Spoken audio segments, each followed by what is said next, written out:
all the moderating questionnaires, preparing midterm examinations, and so on. So the topic that I'm going to discuss today is about test construction. But our focus in test construction is on the process, on how it should be. Because, we are practicing our own way on, or we have our own way on how we do construct our own assessments or our own tests. But how it should be done based on the best practices.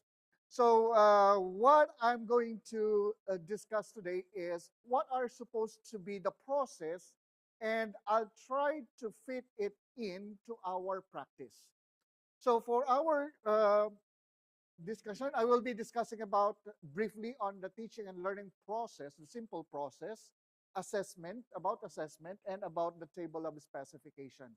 The second part of test construction will be discussed by Dr. Joff, and he will be discussing about multiple choice question. So let's start with the teaching and learning process. So this is the basic flow of the teaching and learning process. And we all know that a few years back, we are, we are instructed to use student-based or student-centered learning. So this is basically the flow. So first, we have this, what do I want my students to learn? So this is our intended learning outcomes. And these outcomes are already provided in our course delivery plan. So it is already there. Now, the second one is, how can I facilitate that learning? So the teaching and learning activities, which is also part of our CDP. What are the teaching strategies that we're going to use? And the last part of it would be, how do I know that learning happened? So this is where the assessment comes in. Now, we have already predetermined the possible assessment strategies that we are going to use. Again, it is already included in our CDP, the assessment plan. So now we are going to start first with, again, the basis of test construction is because we want to assess the performance of our students. But what is the basic nature of assessment? So we have basic three nature. The first one is assessment for learning. Second is assessment as learning. And the third one is assessment of learning. So these assessments are used in different situations and with different objectives as to what we want to measure. So the first one, which is assessment for learning, another term for this is diagnostic assessment. Okay? It is a diagnostic assessment wherein it determines the learner's background knowledge and indicators of learner's progress. So this is usually done at the beginning. However, we do not practice this. We do not have this basically in our assessment criteria coming from UTAS. We do not have this diagnostic assessment. More likely, we are only practicing the two, the assessment as learning and the assessment of learning. So assessment as learning, this is also what we call formative assessments. No? Formative assessment, wherein we are trying to uh, allow our students to monitor their learnings. We will also know how fit or how good our strategy is. For example, in our course delivery plan, we already have identified assessment methods for each chapter or for each week. Now, those assessments that you have identified there, that is what we call the formative assessment. We are trying to check, have they learned during that session? Or were they able to learn what they supposed to learn during that week?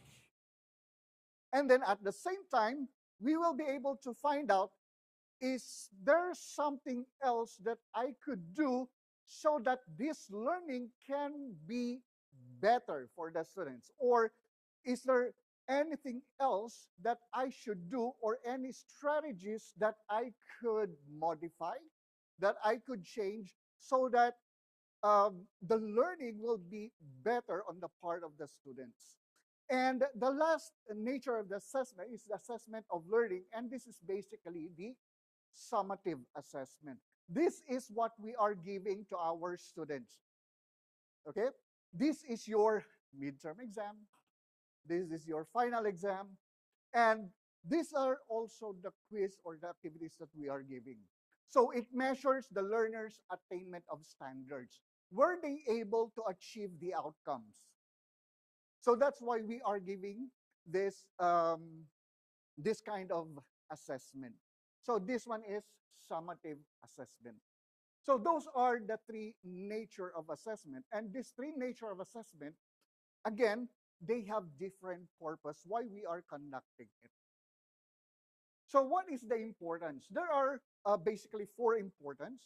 The first one is about knowledge. We are assessing our student because we want to find out what the students know. Okay, what the students know, whether it could be that at the beginning or during the class or even before the end of the class, wherein we can adopt some sort of a very short assessment, just like question and answer, or just like, mostly question and answer. That is the assessment strategy that we are using in order for us to know whether the students learn. Second one is to find out what students can do and how well they can do it.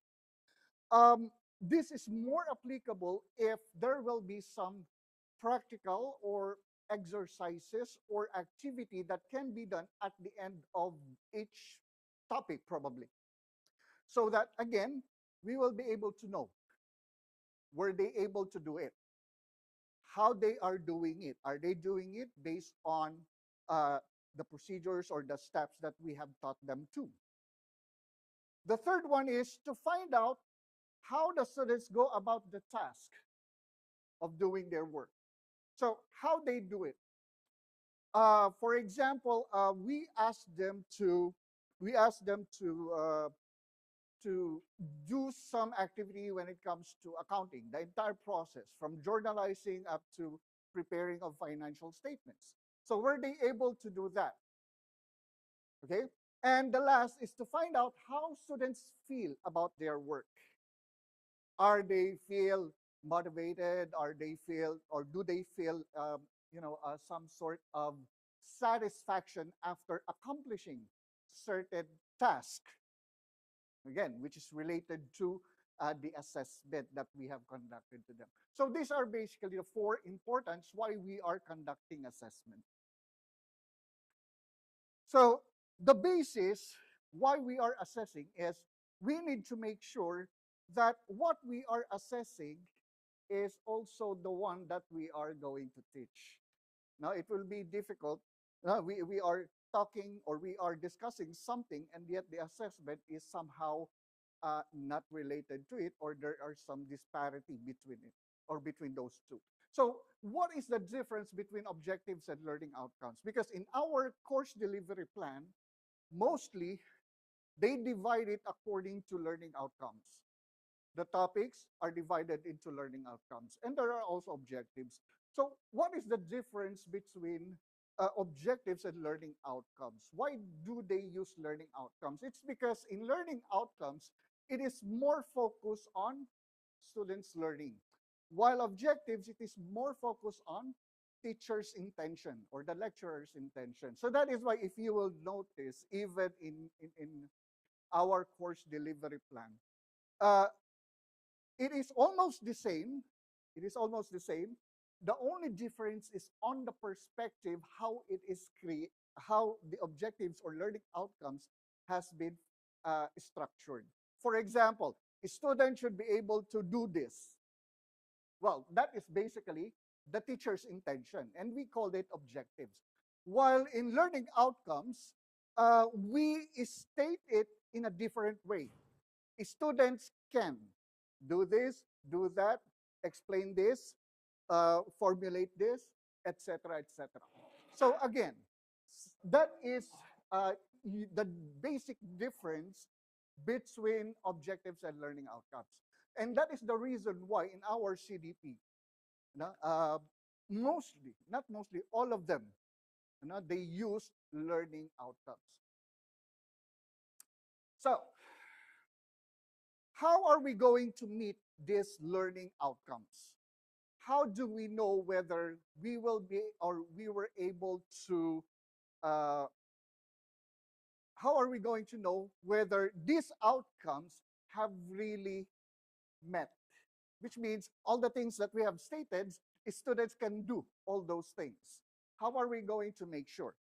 Number one, we need to prepare first before we do the exams and everything, or before we do assessment. We need to have a table specification. So this is basically what we call the blueprint before making any assessments. It is just like now constructing a building wherein the architect should produce first the blueprint of the building that will be constructed. So it is the blueprint. Now, why do we need to do again this table of specification? So that we make sure that what we need or the outcomes will also be included in our assessments. Because again, there must be a consistency between what we are assessing, which means our assessment, and with our learning outcomes. Because again, it is the assessment that will determine whether we achieve the learning outcomes or not.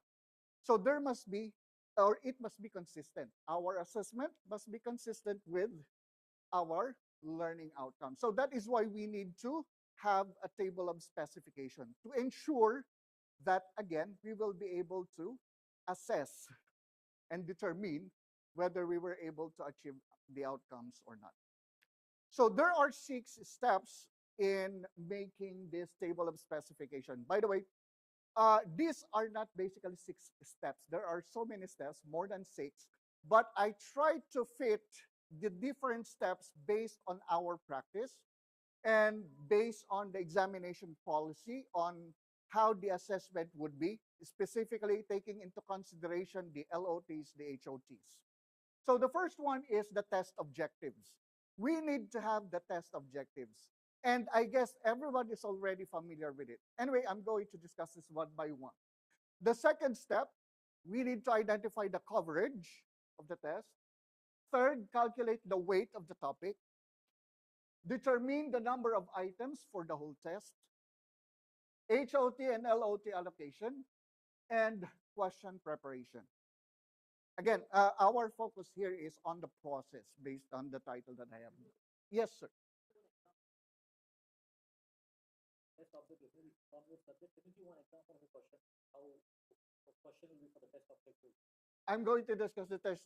These are the objectives that we're going to have. Now, the test objectives.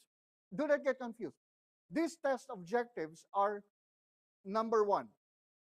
Here, our practice, we are only focusing on cognitive domain, on the cognitive objective. That's why we are using Bloom's taxonomy of cognitive domain. So these are your knowledge, comprehension, application, analysis, synthesis, and so on. So that is basically the cognitive aspect, the cognitive objective, and that's we are measuring. That is what we are practicing here. Now, the second and the third, the affective objectives, we do not have it. Whether we like it or not, we do not assess the affective objectives or even the psychomotor. In some cases, probably for engineering or for IT, wherein they will be able to have a psychomotor domain in their objectives, but in business, we are only focusing on the cognitive domain. That is why our questions, we are just classifying it, whether it is knowledge, comprehension, application, or part of that is the LOT. or HOT, which is the analysis, synthesis, and evaluation. So again, we have already cognitive objectives. That is, again, in our uh, um, in our question, whether we want to test the knowledge or the comprehension or recall. That is why we are constructing multiple choice. Number one is about definition. Definition is basically a question that we commonly ask, or at least a comprehension. And that is one of the objectives that we already have. Do not get confused. We do not write specifically which objective, because that is the question of Mr. Sabiala. We do not write each cognitive objective. We are not doing that. It is not our practice. But in other schools, particularly elementary and secondary school, for each day, they need to have one cognitive objective, one affective objective, and one psychomotor. For us, we do not have that. Yeah. So the affective, this is about attitudes and emotions.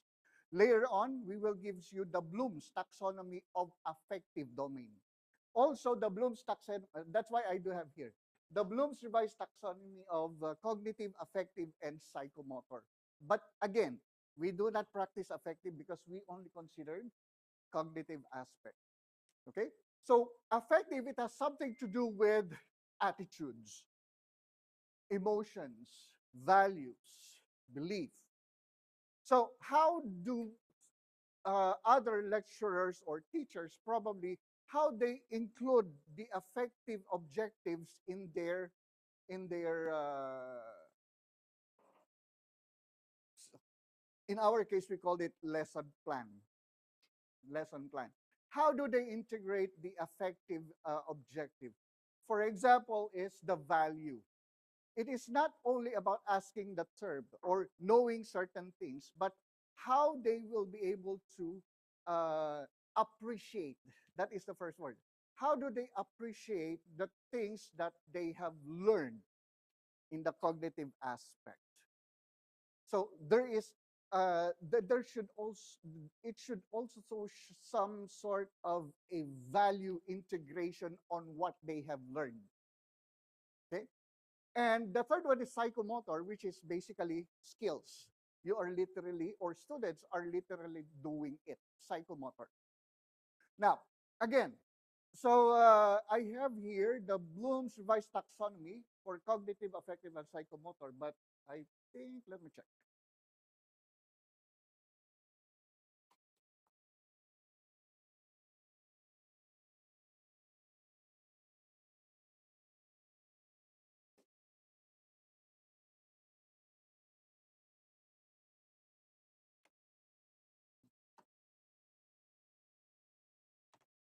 Oh, oops.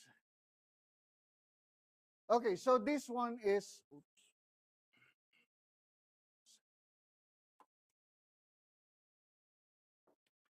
So this one is what we commonly known as the cognitive.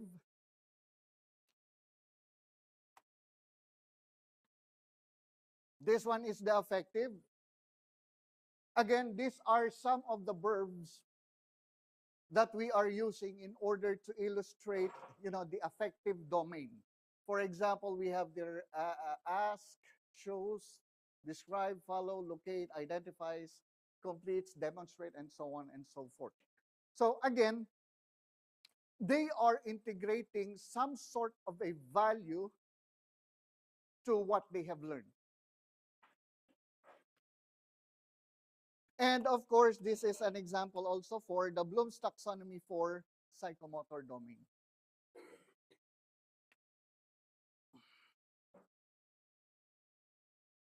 Okay.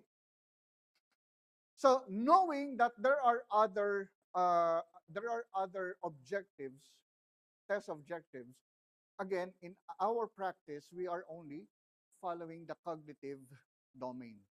Now we are following only this. So The second step, again, we are following the Bloom's taxonomy, specifically the cognitive domain.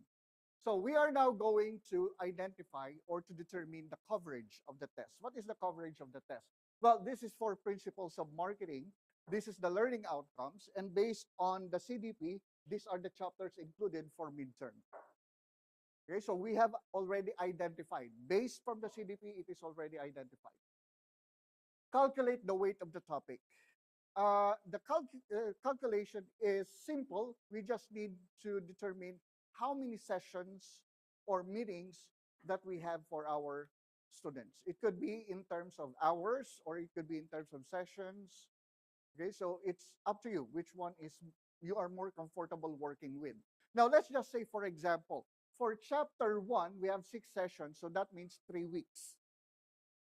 So we have 2 meetings in 1 week. So 3 weeks, we were able to finish discussing, or we have allotted 6 sessions for chapter 1, 5 sessions for chapter 2, and 3 sessions for chapter 3. Now, what is the base? Why do we need to determine this weight? It's because, again, the more time that we have put in a particular topic, of course, the greater number of questions that we need to get from it. That is basically the logic. So that is why, so we have a total of 14 sessions. And again, getting the percentage of time, 43% for chapter 1, 36% for chapter 2, and 21% for chapter 3. So again, the process is simple. The fourth one is we need to identify the number of items. Now, since this is midterm, so 43% of 20 items, so that will be 9, 7, and 4 for chapters 1, 2, and 3. 9 marks that we're going to get from chapter 1, 7 marks for chapter 2, and 4 marks for chapter 3. Now, after we know this, in some cases, this is enough. This is what we call the one-way TOS. Now, if you're going to add another information, then it becomes two-way. So we have added the Bloom's taxonomy. Bloom's taxonomy for cognitive domain or for cognitive objectives. So that is why we have the LOT and HOT. So in our case, LOT, again, this is your knowledge, comprehension, and application. Analysis, synthesis, and evaluation will be part of the HOT. So question is, how many LOTs that we're going to get? Now, we are following we have our own policy. For example, for diploma courses, just like this one, Principles of Marketing, our policy is 50% LOT and 50% HOT. So that is why for LOT, again, we have 4, 4, 2. We just divide 4 and 5. It's up to you. It could be 5 here and 4 here. Any combination would do, for as long as it will total 9 marks. For as long as it will be totaled 9 marks. You can just try to work it out. It's either 5, 4 or 7, 2 or whatsoever. And then, same thing for chapter 2. We have a total of 7. So 50% of it, well, of course, it is not exact, so we just have used 4 and 3. Again, for same thing for chapter 3. So that means for MCQ questions, part A, 20 questions. 20 questions, where do we get those 20 questions with 0.5 marks? Again, how do we implement this policy? The MCQ questions, part A, 20 questions, these are all what? LOTs.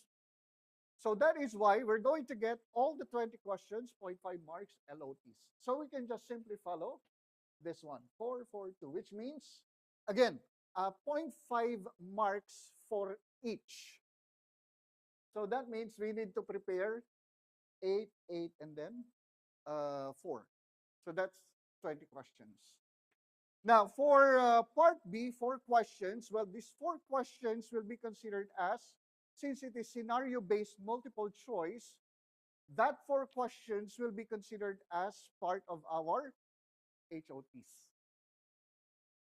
So how will you distribute the 4 questions, the 4 multiple choice questions in our LOTs? Again, uh, it's since we have 3, so we cannot get 1 each. So it's either you get 2, 1, 1, or any, for as long as there will be no changes in the total marks.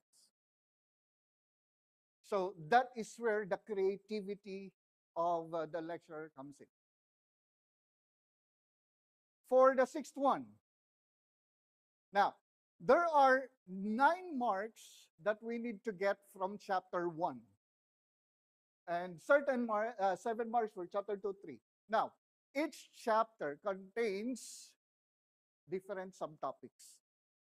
Now, do we include subtopics in assigning or in formulating questions? For example, here we have 4 LOTs. Let's just consider it as all multiple choice questions, 0.5 marks. So how many marks you will allotted for subtopic 1, subtopic 2, and subtopic 3? So using the same logic, we can apply how long or how short have we discussed certain subtopics to determine how much question do we need to get from that specific subtopic. Yes, sir.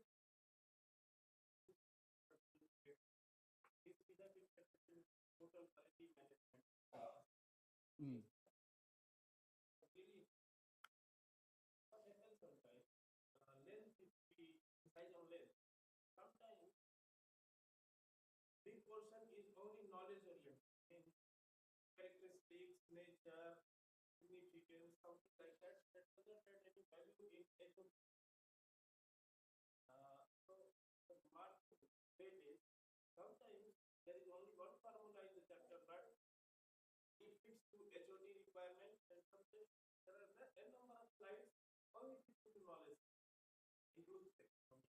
Mm.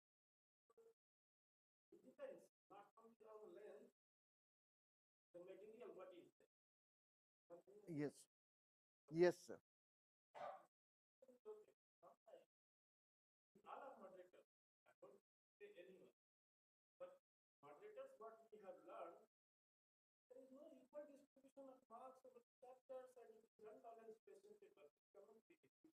Mm.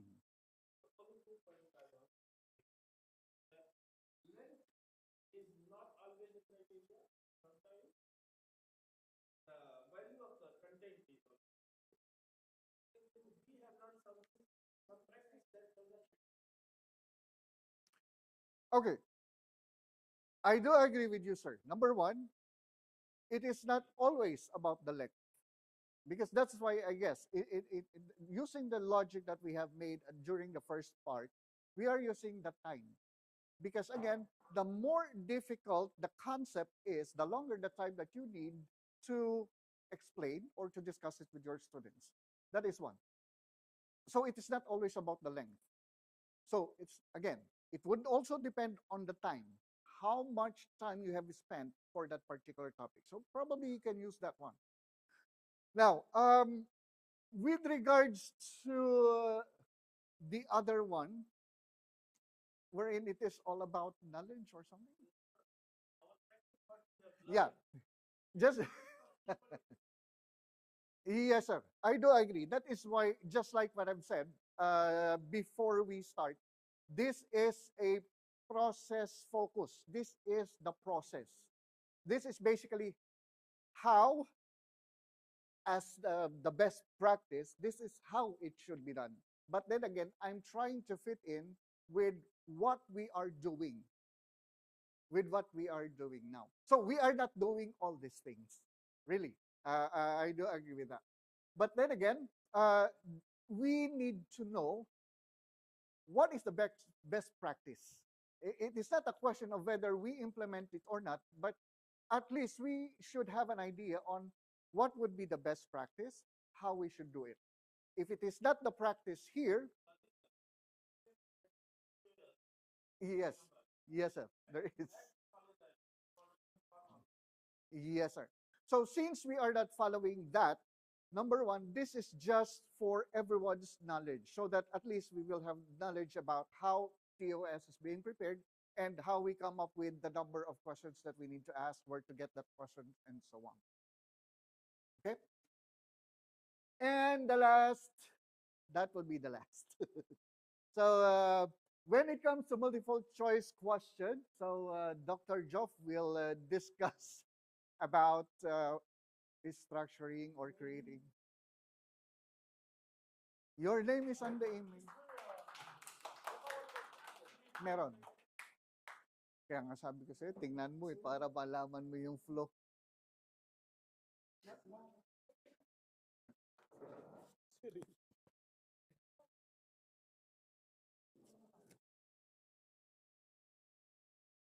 Ga Dali lang.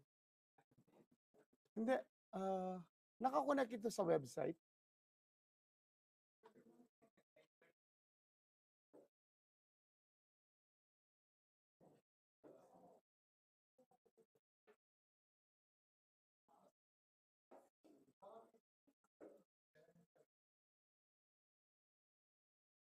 Hindi, i-connect ko lang siya.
Assalamualaikum. Good afternoon. Just please bear with me, but I know some of you had already taken their lunch before coming in here. I saw you. I saw you. Yeah, but nonetheless, Dr. Cirillo was explaining a while ago the TOS, or somehow we're using the term in here, moderation and the distribution of the marks. But to start with the MCQ, because the reason why we limit the discussion right now in the MCQ, because this was requested by Dr. Basam long time back. But then just to give you, during the time that when the first time that he visited us on the month of October, okay? But this is the reason also, before I would be introducing this, if you try to recall in our course delivery plan, we, as much as possible, we want you to delve away from using the word quiz, or do not limit yourself on using the word quiz or assessment using quiz. Because we're talking about testing the students if they were able to cope up or they learned something out of the learning outcomes. Time and again, if you still remember, way back 2015, the first time that we gave the Bloom taxonomy, I was the first one to introduce the Bloom taxonomy for a seminar in here, or training for us. And I still remember there was a big raucous from engineering because they're not accepting this one, and even the IT, the Bloom taxonomy. Then eventually I learned when we adopted the OQF, they are now going on to these things. Well, I was telling now to myself that I'm happy At first, they are resistant, but I know that they are now adopting it. And we had adopted it. Okay? We had adopted it. Now, when we talk about testing, that's why in principles of marketing, I was telling them that will instead of having a quiz, we go for the word testing our students, because we're not only talking about the cognitive, but we are also talking about the affective. Even in entrepreneurship, right now, even in the course of different courses, and I know even in HR, you are going for the affective, but the marking on the affective domain is not clear to us. Having a product exhibit, presentation, demonstrate an ability in terms of how does the students value teamwork? How does the students value on recognizing what needs to be done? We are training them not on the theoretical side of the course, but a component in terms of teaching them how to be a whole students in terms of learning not only on the theoretical side, but as well as the behavioral side. That's why when we introduce the presentation, the product presentation, and everything, there are rubrics.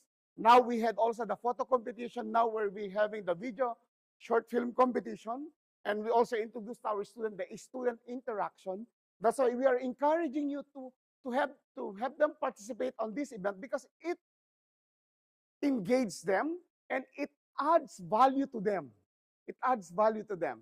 So that's why I was discussing a long time back, even Madam Mosa knows this one, that we give due marks to our students when they are performing extracurricular activities, because we are developing their communication skills, their presentation skills, their teamwork skills, and everything. So that's why we do testing, measuring not only the knowledge, that's the cognitive side, but the skills and attitudes of the learners, that is the affective side and the psychographic side. Okay? So it varies according to the way you craft your testing measures, that is whether it is quiz, the assessment methods, or whether it is in practical side. That's why this is the main intention. We evaluate based on the tools. So is it desirable for our students? Another thing is that I want you to look back that sometimes, I use these words long time, but that we are evaluating and assessing our students not because of the material, but we are assessing them based on the outcomes. I still remember I was discussing with Mr. Samyula yesterday, I think yesterday, right? If you try to look on the outcomes of a particular topic, there are 5 outcomes. Now the question is that, are these outcomes being measured in your exams or your tests? Because if we are putting a question, a quiz, or anything that is not related or directly assessing the outcome, then we lose focus. We lose focus. That's why, you see, in assessment, we are monitoring the learning. Are we improving them? And are we putting accountability to them? That's the cognitive, the affective side. They should have the sense of responsibility while performing such activity inside the class. Not only for the purpose. I know we are struggling, the students, they just want the mark initially, but not everyone, because everyone knows that they need to learn something. So when we are evaluating, we are assigning grades, we are analyzing, are they succeeding in terms of, did they learn something, and had you seen some sort of improvement on their case? Over the years, I used to give these examples. We have former students in here, I think advice of Mr. Reynolds, the twin brothers, Siyad and Muad. On the first year, Diploma 1, they are under probation. Finally, one of them finished bachelor and the other one finished advanced diploma. They struggled, but they learned through this affective cognition domain because of this different learning. Learning not only, if you ask them theoretically, they might not give you even a passing mark. But then when you ask them regarding common sense and application in life and everything, superb. They're doing well. They're doing well. So, as this was discussed by Dr. Cirilo, assessment for learning, are we assessing what did they learn? or assessment, your assessment is actually as a learning, or are we assessing of learning? So that's now diagnostic, formative, and summative. I will not be explaining this. There would be another session maybe on this one. So the purpose of assessment is, would they acquire mastery? Are you motivating your students? Do they learn the content? Is there an application and improve the reasoning skills as well as the critical thinking skills? And did you develop their attitude and were able to communicate to parents what students know and can do? This is very important to us also. Not only parents, but also to the lecturers themselves. And communicate expectation, you give students feedback, improve their understanding, self-evaluation, and effectiveness of these instructional approaches. I'm just making a rundown to and we don't want our students to look like this one. When they're taking the exam, you know what? For cognitive assessment, when you give them an assessment, you can see on their face they're happy. I still remember when there's an activity conducted by the ELC, everyone are laughing in this, and someone is standing on that chair. That is an affective and at the same time a cognitive. Make that engaging to our students, and we don't want them that taking an assessment, it's traumatic experience for them. Most of them. They are preparing for that. So, points to ponder. What a teacher teaches determines the assessment. Because later on, I will be flashing. These are the type of exams that we are doing. Objective supply, objective selection, short answer and completion tests. When you go for multiple choice and matching type, well, in fact, I think way back and true or false, we have this one, but now we are not doing this one. But because this one can be integrated in the multiple choice later on. And then essay, is it a restrictive? That is putting the students in a box, or response extended? Let them make a list and justify or discuss, and then an open-ended question, a response. That could be an essay. Nonetheless, when it's an open-ended response on an essay, still there should be a rubric where it would be considered a perfect answer, because you are measuring how broad they are in applying the concept, perspective on these things.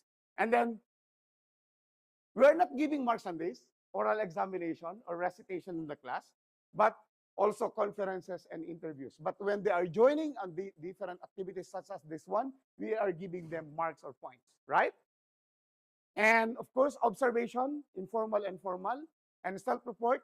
I think we are measuring their attitude through sociometric devices and questionnaires. Sociometric, maybe you're using this, the one that connected in internet, they're using. What's that, Dr. CB?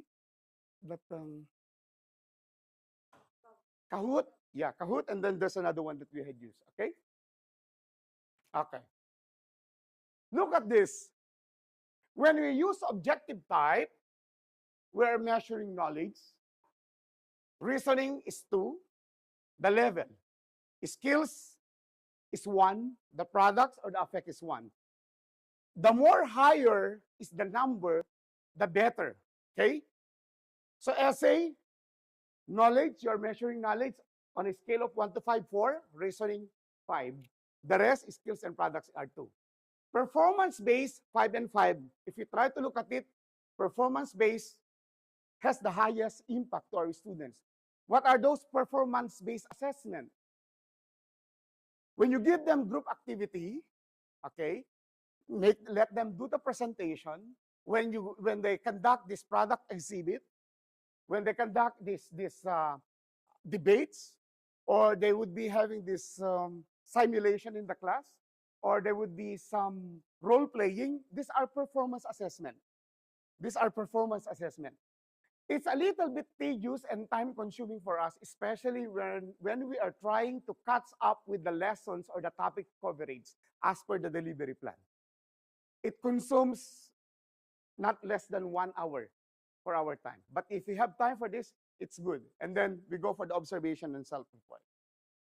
Questions are at the heart of inquiry learning, and we want our students to have this.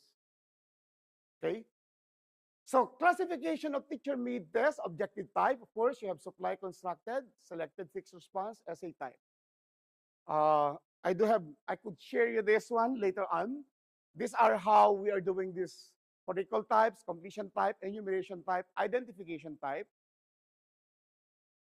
They were presented in more user-friendly and simple way. I will jump now on this multiple choice question. In the multiple choice question, there are two parts. The question is called the stem, and the choices, we call them, of course, the several choices. Okay, you have the question or the stem and the choices. Now, what are the common types of questions? The common types question of multiple choice are true or false. They test the critical thinking in the sense that you are thinking them and asking them, pondering them, especially when the question is application, if they really understand that concept. One example is that, for example, in the stem, in the question or the stem, we always use the word true or keywords such as always and never. These are keywords. An example, lightning is always followed by thunder. True or false? Your choice, true or false. It's a multiple choice, but it's a true or false question. You get it? So in that point, if the students doesn't understand actually and not observant, cannot answer this one.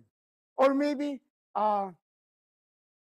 you might be asking in total quality management, on this particular scenario, this one is the best tool to measure. So true, false, or something like that. In introduction to business, maybe you were discussing about the financial side or in the marketing, and then you want to test the students if they really understand the concept based on a small or short scenario in your question, testing them if it's true or false for them. So they need to analyze in between. So that is one example of multiple choice. The second example is add one out. This type of question is usually used to test the ability to think about patterns and behaviors of your ideas. So for example, which of the following does not fit? Legal, economy, society, technology. They might be telling that all of them are correct. Right? But, Dr. Sunil, sir, maybe you were talking about society is part of the pestle model, right? But it should be sociocultural. Yeah, that's correct. So, which doesn't fit on this question? It's a question. It's a simple question of multiple choice. It could be an LOT, right? Another type is the negative questions. The negative question specifically asks you to choose the answer that is not correct. That's why it should be very clear, long time back, we want them to capitalize or highlight the word not. But as much as possible, we avoid them, these questions. Okay? So which of the following statements about the moon is not true? Moon is inhabited, moon orbits the earth, the moon is full of craters, the moon orbits the sun. So again, your question is about asking them which is not correct or doesn't fit in on that particular question, which is odd. The next question is the best answer question, multiple choice question. It will test critical thinking skills. For example, which of the following is the best way to curb inflation? Encourage free flow of money supply, increase the rate of income tax, let the market set the price, borrow money from World Bank or IMF.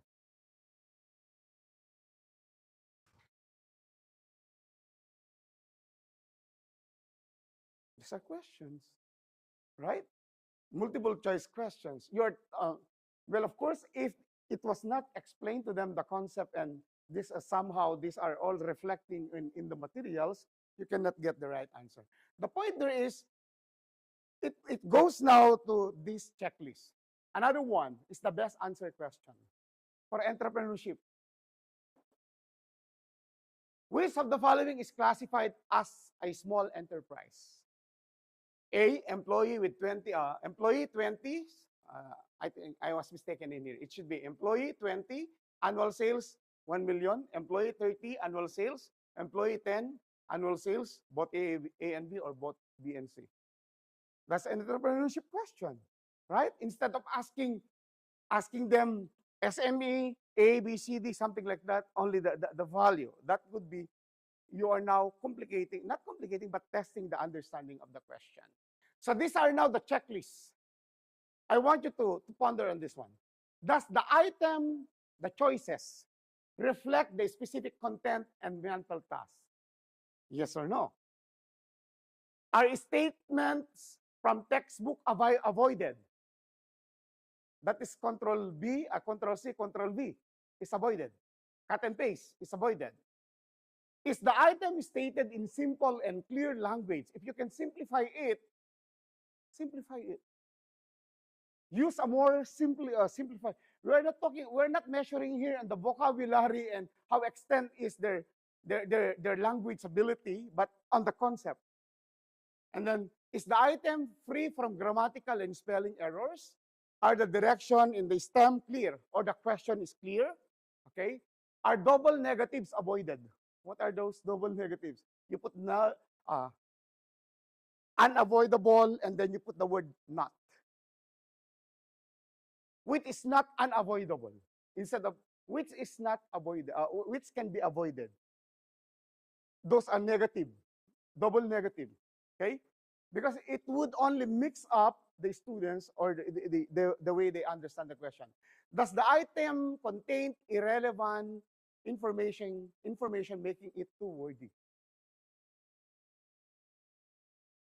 Especially for the scenario that we are talking about. Example, Mr. X and Y was hired by Orpic as a HR manager on year 2005. He is now on leave. Then you ask now, which is the role of an HR manager? Then A, B, C, D. You can remove the first two sentences or phrases. You just ask, what is the role of the HR? Right? So these are only making it wordy. Irrelevant in the sense that even if you remove the sentence or the phrase, it doesn't affect the question.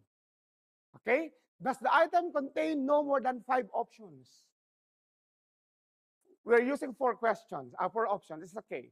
But max, even in SAT and other exams, they're having even up to letter E or 5 options. Okay? And then, is the intended answer correctly or clear the best alternative? If it is, give them a notion of no clarity, it's vague, then avoid it. Are the options parallel in structure and equal in length to avoid clues? As much as possible, in your options, if you have an answer of 1 word, and then the other option is a whole sentence, and then the other option is a phrase, then it should be avoided. Okay? Are the options written in logical order? By the way, logical order, especially for numbers, figures in accounting, the ideal one is that you have to put the selection in a descending order, as much as possible, descending order. If not, you go for the ascending order, 1, 2, 3, 4, 5, or 5, 4, 3, 5, 4, 3, 2, 1. Ascending. No, don't mix up. It's like, don't put there 1 million, and then at the number 2 is 10,000, and then 100,000, and then you go for 10.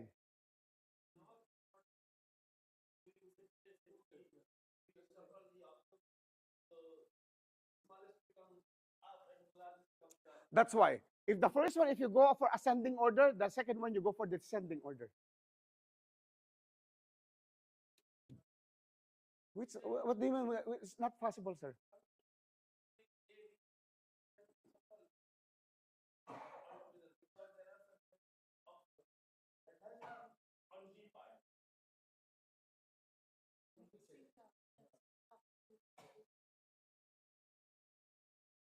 You shuffle the questions and you shuffle the choices, right?